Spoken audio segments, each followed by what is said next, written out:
Un aeropuerto es bullicioso, pero fascinante.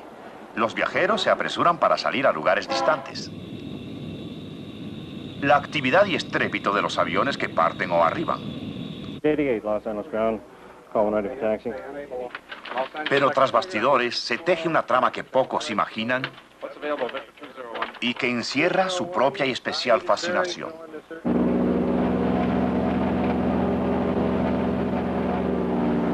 Autorización para despegar al 96 Tango. Control de tránsito autoriza al Bonanza 696 Tango al aeropuerto de Denver. Vía Víctor 208, Víctor 8. Cruce intersección Wilmington a 6.000 o arriba. Manténgase a 8.000.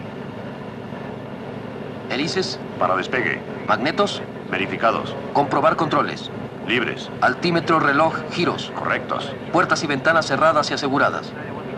Comprobadas. Interruptores de circuito del tren de aterrizaje. Verificados. Bombas de combustible. Puestas. Bueno, listos para el despegue. Torre de Los Ángeles, 96 Tango listo para despegar.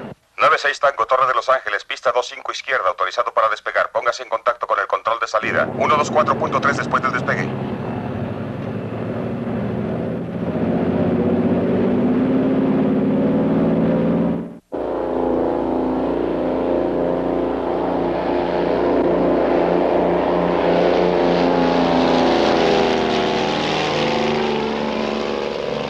Tren de aterrizaje arriba.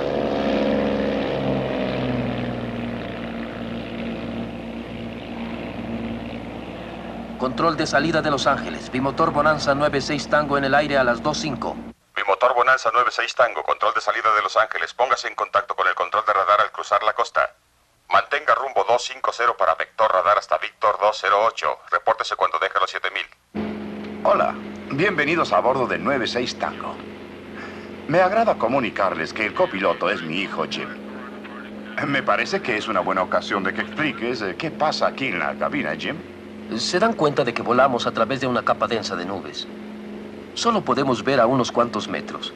Así que usamos nuestros instrumentos para saber en dónde estamos y qué es lo que el avión hace. Es necesario este tipo de vuelo por instrumentos siempre que se pierda la referencia visual. La visión se pierde cuando hay bruma, mal tiempo o en las noches oscuras. Los instrumentos regulan nuestro curso de vuelo automáticamente, pero el piloto es responsable de programar al piloto automático, vigilar los instrumentos y estar preparado para gobernar manualmente. El personal de tierra también vigila nuestra trayectoria y nos ayuda por medio de radar. 96 Tango sobre la capa a 7.000. Bimotor Bonanza 96 Tango, enterado. Su posición 10 kilómetros al oeste de la intersección Wilmington. Haga contacto centro de radar de Los Ángeles en 126.0. Ya. Hay una diferencia enorme entre esta clase de vuelo y la de principios de siglo, se lo aseguro. Al principio, el aeroplano era más un juguete que un instrumento. Los pilotos acróbatas arriesgaban la vida y no se emocionaban con sus actos circenses.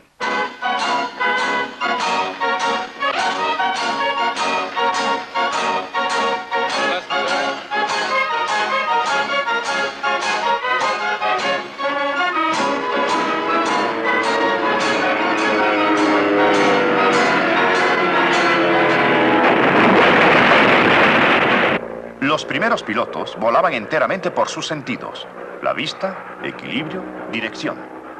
Se llamaba vuelo por el asiento del piloto y lo hacían bien. Podían hacer casi todo con sus aviones, excepto volar dentro de las nubes.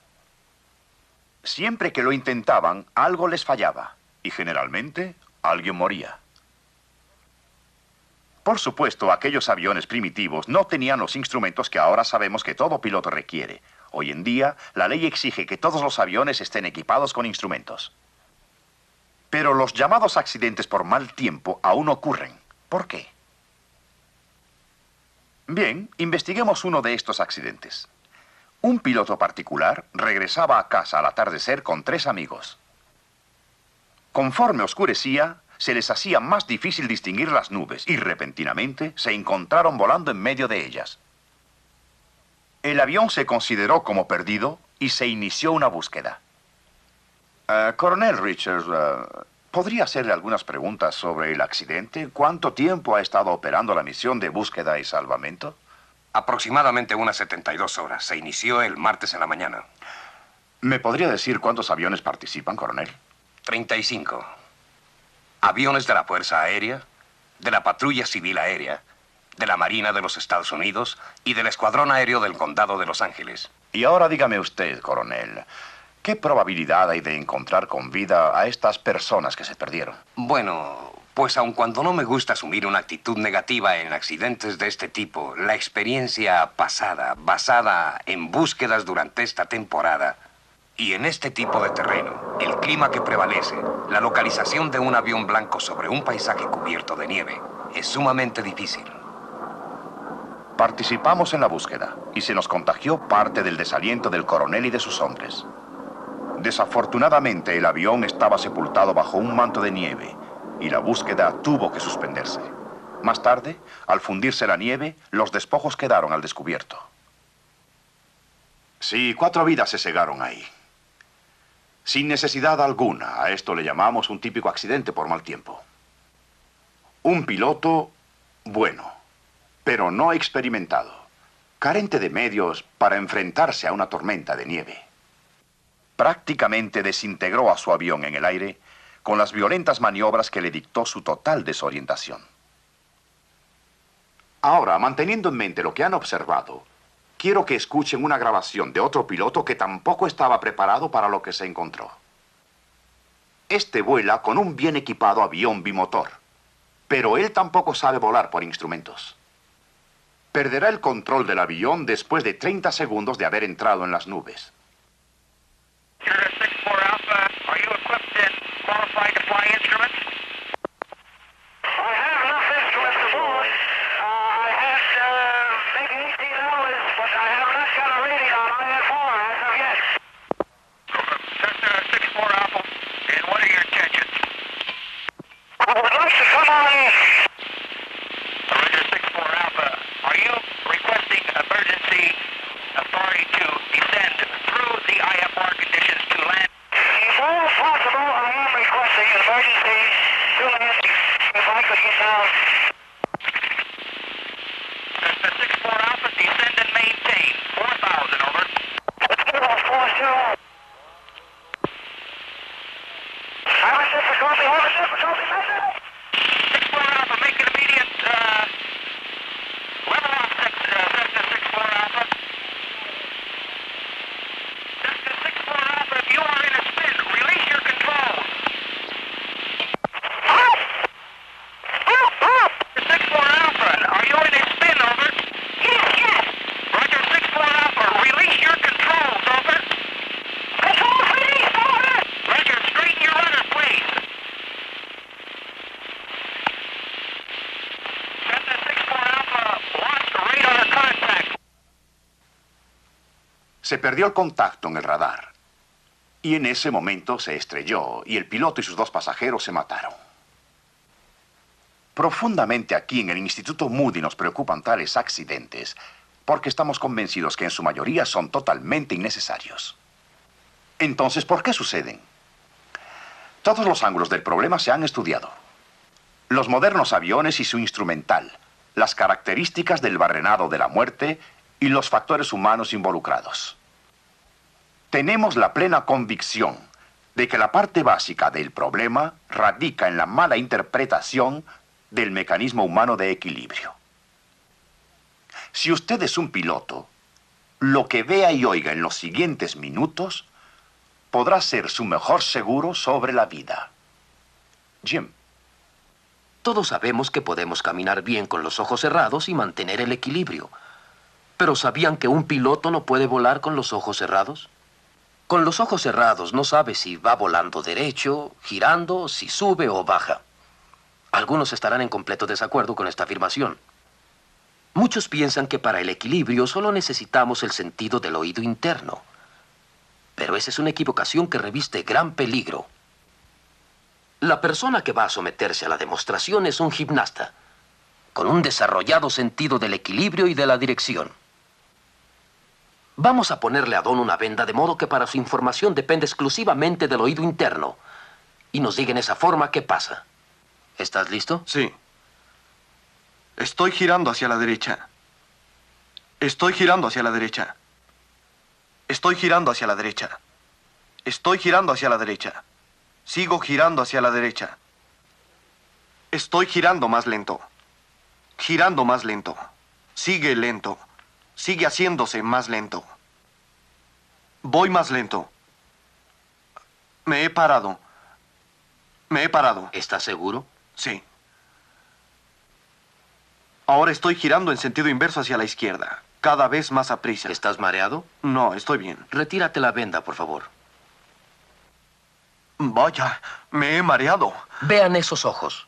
Mientras los ojos de Don estuvieron cubiertos, sin él saberlo, perdió contacto con la realidad. En el instante en que la venda fue eliminada, hubo conflicto entre lo que sentía y lo que veía. Tan profundo fue este, que la mente no pudo resolverlo, y el individuo quedó incapacitado por algún tiempo. Un cuidadoso examen del mecanismo de equilibrio del oído nos dirá por qué. Este órgano de equilibrio está formado por 3 canales interconectados llenos de un fluido. Este es un modelo de uno solo de los canales. Le pusimos bolitas rojas para saber cuándo se está moviendo el líquido. Esto representa uno de los miles de vellos sensibles que existen. Aún el más leve movimiento perturba estos pelillos sensoriales. Cuando iniciamos un giro, el fluido se retrasa momentáneamente debido a su inercia. Los pelillos sensoriales se doblan y envían señales de giro al cerebro. Aquí es donde el piloto se puede encontrar en serio aprieto. Noten que el líquido está alcanzando el movimiento del canal. Y cuando la velocidad del líquido y la del canal se igualan, los pelillos sensoriales están erectos y pensamos que nos hemos detenido. Ahora detengamos el canal y el líquido sigue corriendo, doblando a los vellos sensoriales en dirección opuesta. Eso nos hace creer que estamos girando en dirección contraria aun cuando no nos movamos. Obviamente, el sentido de equilibrio debe involucrar algo más que el oído interno. Y así es. El equilibrio está compuesto de 3 sentidos. El oído interno, la visión y el propioceptivo, o sea, el sentido de movimiento y posición que nos viene del interior del cuerpo. El oído interno es únicamente una parte de un sistema compuesto. Y como hemos visto, por sí mismo no puede funcionar bien. Para poder volar, un piloto debe tener una referencia visual para contrarrestar las falsas sensaciones procedentes de sus otros sentidos. El piloto, capacitado para volar por instrumentos, puede ver, debido a que tiene instrumentos que le suministran una referencia aún más precisa que la de cualquier piloto que vuele con tiempo despejado. Es cierto que todos los pilotos tienen y a veces utilizan instrumentos de vuelo, pero algunos conciben la equivocada idea de que con eso ya pueden volar por instrumentos. No se dan cuenta de que cuando vuelan estando el aire claro, aun cuando se concentren en sus instrumentos, su referencia visual dominante proviene de fuera del avión. ¿Recuerdan al piloto de ese primer desastre? Había estado practicando el vuelo por instrumentos durante algún tiempo. Escuchen las palabras del segundo piloto. I had maybe 18 hours, but I have not got a rating on IFR as of yet.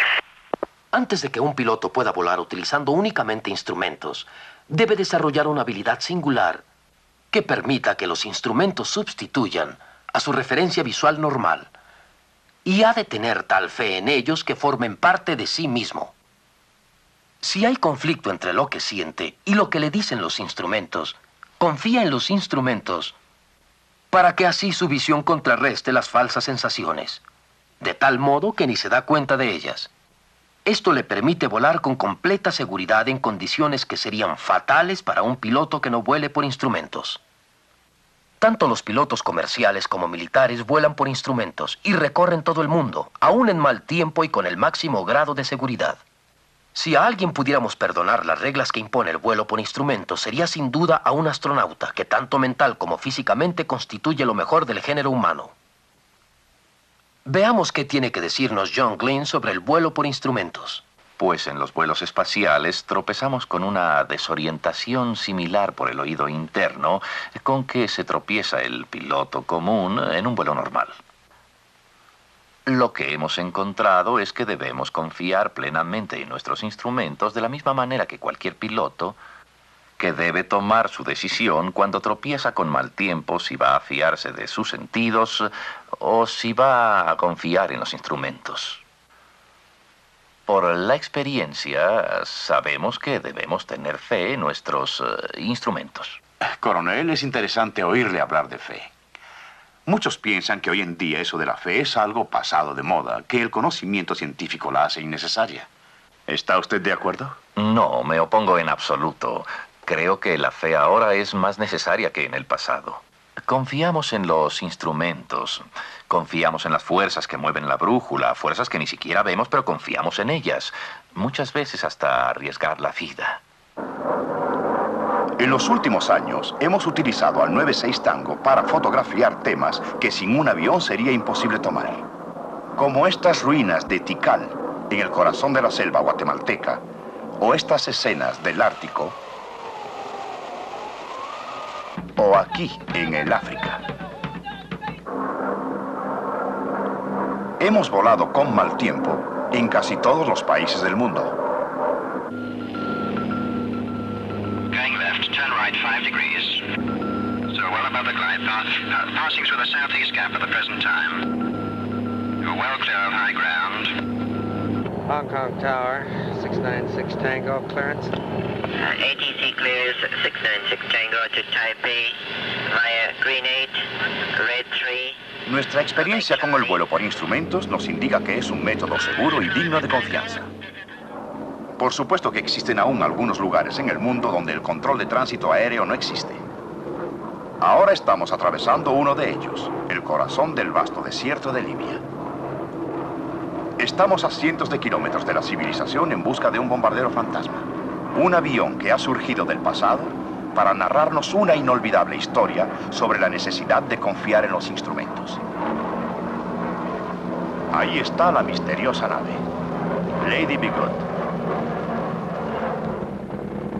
El descubrimiento del Lady Be Good puso en movimiento una de las investigaciones más desconcertantes de la historia militar. Los registros de la Fuerza Aérea revelan que el avión y sus tripulantes desaparecieron en su primera misión de combate. El encontrarlo aquí, a más de 1.500 kilómetros de su objetivo y en dirección opuesta a su base, parecía imposible. Sin embargo, no cabía duda. Este era el Lady Be Good. Mayor Robertus, la historia del Lady Be Good es uno de los episodios notables de la Segunda Guerra Mundial. Entiendo que usted fue el primero en llegar aquí. Así es, doctor. Y dígame, ¿qué vio entonces? ¿En qué condiciones estaba el avión? Pues yo diría que las condiciones del Lady Be Good eran muy diferentes de las que se observan ahora.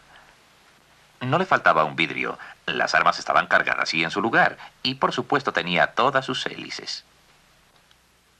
Se supo que el Lady había alcanzado el objetivo cerca de Nápoles y se enfilaba hacia su base en Bengasi con poco combustible. Durante 17 años se supuso que se le había agotado el combustible en algún lugar sobre el Mediterráneo, y el encontrar un avión que tenía poco combustible a 600 kilómetros más allá de su base presentaba un gran enigma. Pero la suerte de su tripulación constituyó un enigma aún mayor. Por el aspecto del desastre, se determinó que la tripulación se había lanzado en paracaídas poco antes de que se estrellara. Parecía que habían desaparecido sin dejar huella. Más de un año después, se descubrió el punto en que se habían lanzado. Un miembro de la tripulación abandonó este paracaídas. Los extremos expuestos los cortó la tajante arena. El resto, intacto, está como nuevo. Este cartucho vacío de luz de bengala se encontró en el desierto. En la cercanía se encontró el cuerpo del teniente Worotka. Fue quizá el más afortunado. Su paracaídas no se abrió. ¿Y qué de los demás? Se suponía que no podían haber ido muy lejos, ya que la temperatura en el día alcanzaba de 57 a 60 grados centígrados. Los expertos afirmaron que no podían haber caminado más de 80 kilómetros. Por simple casualidad, se descubrieron 5 cuerpos aquí, a la increíble distancia de 125 kilómetros del punto de descenso. Leeré algunos fragmentos del diario que estaba junto a uno de los cuerpos. Jueves 8, llegamos a las dunas. Nuestro estado muy lastimoso. Continúa soplando la arena. Todos muy débiles. Pensé que Sam y Moore habían muerto. Lamotte perdió la vista. Todos tenemos los ojos lastimados. Y el viernes 9, Shelley, Rep y Moore se separaron para buscar ayuda. Los demás estamos extenuados. Parece imposible que 3 hombres hayan podido luchar más. pero así fue. El sargento Rip Slinger, al que en el diario se refieren como Rip, avanzó otros 40 kilómetros. El sargento Shelley llegó hasta este punto. Había caminado 183 kilómetros. El cuerpo del sargento Moore todavía no ha sido descubierto. Quizá nunca sabremos hasta dónde llegó. ¿Qué capricho del azar logró desviar a estos infelices de su base para ir a morir en el desierto? Aquella noche, cuando regresaban de Nápoles, apenas acomodada la tripulación para el largo viaje de regreso, los instrumentos empezaron a actuar de modo extraño. El indicador ADF se desvió indicando que ya habían dejado atrás su base, pero si faltaban todavía horas para llegar. La tripulación se enfrentó a una decisión difícil. Deseaba confiar en sus instrumentos, pero la lógica les indicaba que debían andar mal. ¿Estaban averiados o tal vez el enemigo enviaba un señuelo? No era posible que ya hubieran llegado, así que siguieron adelante. En el momento en el que perdieron la fe en sus instrumentos, su única esperanza era localizar la luz del faro en Benghazi. Así, el piloto descendió por debajo de las nubes y todos empezaron a buscar una luz que jamás verían. La habían dejado atrás muchos kilómetros. Bueno, había otra explicación lógica a lo que sucedió esa noche. Una que concordaba perfectamente con los instrumentos. A la altura a la que viajaban, pudieron haber encontrado un viento de cola extremadamente fuerte que los llevara a toda velocidad más allá de su base con horas de anticipación. Ahora sabemos que eso fue lo que ocurrió. Los instrumentos tenían razón. Fueron cuidadosamente verificados después que se descubrió el avión en el desierto. Trabajaban a perfección. Sobre el panel de instrumentos de cada avión y en cada mente y corazón humano deberían grabarse indeleblemente estas palabras. Hay camino que al hombre parece derecho, pero su fin es camino de muerte. ¿Recuerdan las señales del oído interno? Algunas son buenas, otras equivocadas. Pero sin una norma exacta de referencia externa, podemos estar completamente equivocados sin siquiera sospecharlo. Lo mismo se puede aplicar a la razón y a la lógica. Cuando nos enfrentamos a alternativas igualmente lógicas, no podemos confiar en nuestros sentidos. El hombre en esos momentos debe tener una norma exacta de referencia que lo guíe. El vuelo por instrumentos se basa en el principio de que el piloto debe tener una norma de referencia exacta fuera de sí mismo y debe tenerle fe inquebrantable a esa norma. Un astronauta lanzado a un viaje espacial depende de las leyes que se utilizan para calcular su trayectoria. Sabe que éstas no cambiarán antes de que regrese a Tierra. Esta inconmovible fe en que el universo se gobierna por leyes inmutables es la base de la ciencia moderna. Solo hay un campo en la actualidad en el que el hombre cree en esa idea anticuada de que no hay leyes absolutas que lo guíen. Es en lo moral y espiritual. Área en la que el hombre ha progresado poco o nada. El área en la que se rehúsa a aceptar una norma de referencia exterior a sí mismo. La piedra angular de la vasta red de control global de tránsito aéreo es la fe del piloto. Sin ella todo es inútil y el piloto está irremisiblemente perdido. ¿Recuerdan aquel grito desgarrador solicitando ayuda? En ese momento el radar seguía la pista del avión. Todos los instrumentos y el equipo electrónico funcionaban. El personal de tierra hacía hasta lo imposible por ayudarlo, pero había algo de extrema importancia que no podían hacer por el piloto. No podían creer por él. Dios nos ha suministrado un sistema completo de guía moral y espiritual. Nos ha dejado un manual que describe esas normas inalterables. Igual aquí, la fe es la base de todo el sistema. Sin ella, todo se vuelve inútil. La fe es el requisito que usted como individuo debe aportar. Claro que puede ser alentada por otros, pero en última instancia es su personal responsabilidad.